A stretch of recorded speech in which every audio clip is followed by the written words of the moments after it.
If you've ever watched the sky over a quiet mountain range, you know how still the air can feel.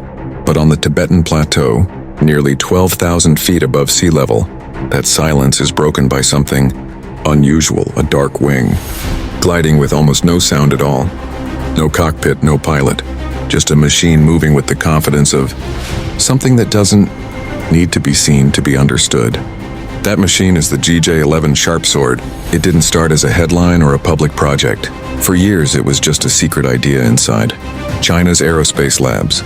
Build a drone that doesn't rely on human reflexes, but on intelligence woven into its structure.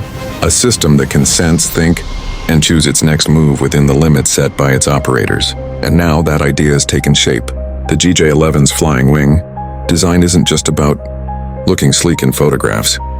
It lets the aircraft slip through radar with ease and stay in the air longer without wasting energy.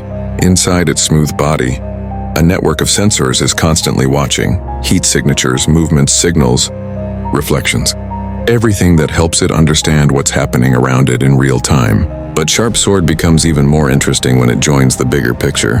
It's built to work as part of a digital ecosystem.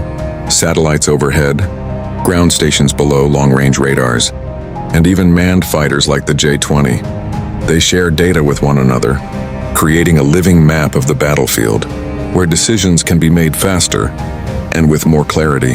Testing the drone in the harsh altitudes of Tibet isn't just a routine task.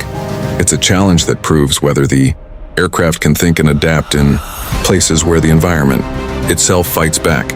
In the end, the GJ-11 isn't simply a drone. It's a sign of how modern air power is changing. Machines aren't just following orders anymore. They're helping shape them.